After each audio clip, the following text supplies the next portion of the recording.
एक बार की बात है, महात्मा बुद्ध की सभा चल रही थी। तभी महात्मा बुद्ध की दृष्टि एक ऐसे व्यक्ति पर पड़ती है जो कि चिंतित सा दिखाई पड़ रहा था एवं भयभीत सा होकर एक कोने में जाकर बैठा हुआ था। तब बुद्ध उस व्यक्ति को अपने पास बुलाते हैं और कहने लगते हैं कि क्या हुआ, तुम इतने उदास व चिंतित क्यों हो? कोई समस्या है तो मुझे बताओ। तब वह व्यक्ति कहता है कि हे बुद्ध, मुझे तो यही नहीं पता चलता कि जीवन में समस्या है या समस्याओं में जीवन है। मैं अपने जीवन की समस्याओं को सुलझाते सुलझाते तंग आ गया हूँ। मैं कितना भी प्रयत्न कर लूँ, मेरे जीवन की समस्याएं सुलझती ही नहीं है।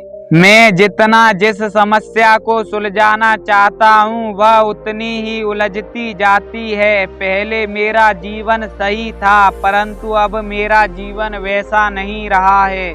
कृपया मेरे दुखों का निवारण करो। तब महात्मा बुद्ध अपने एक शिष्य को एक रस्सी लाने का आदेश देते हैं। शिष्य रस्सी लेकर आता है।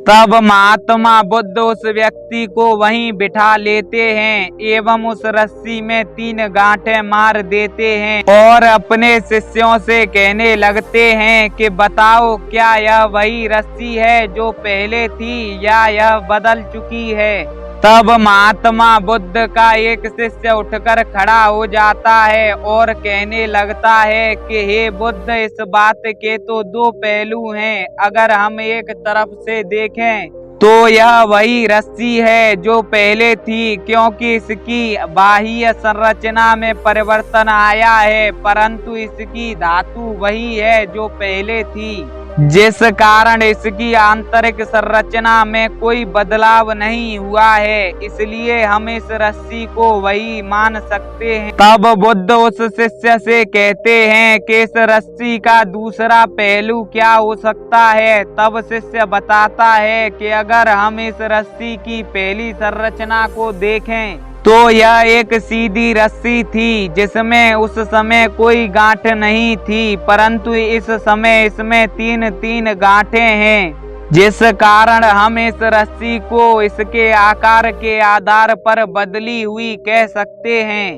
तब बुद्ध उस रस्सी के दोनों सिरों को पकड़कर खींचने लगते हैं और कहते हैं कि बताओ, मैं इस रस्सी को खोलने का प्रयत्न कर रहा हूँ।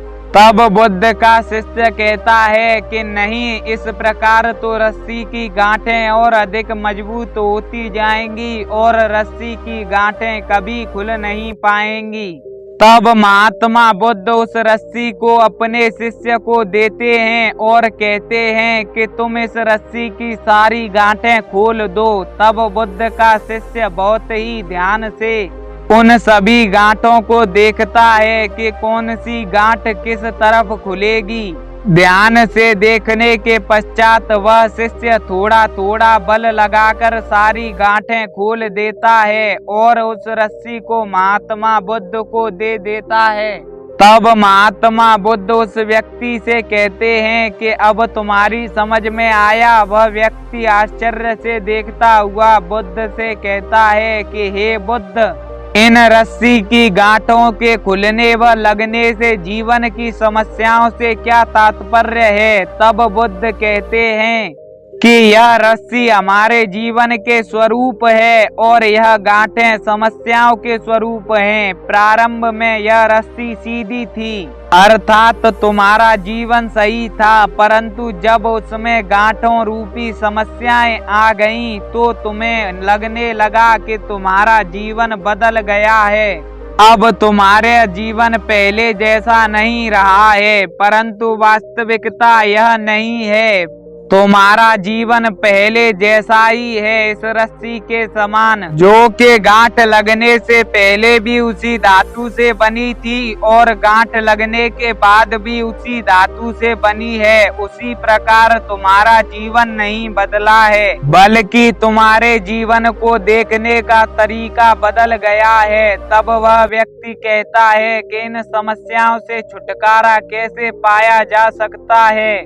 तब बुद्ध कहते हैं कि जिस प्रकार मैंने इस रस्सी के दोनों सिरों को पकड़कर खींचने का प्रयत्न किया तो ये गांठें और मजबूत होती जा रही थीं, उसी प्रकार अगर तुम जीवन की किसी समस्या को बिना जाने ही सुलझाने का प्रयत्न करोगे तो समस्याएं इस रस्सी की गांठ के समान और अधिक उलझती जाएंगी।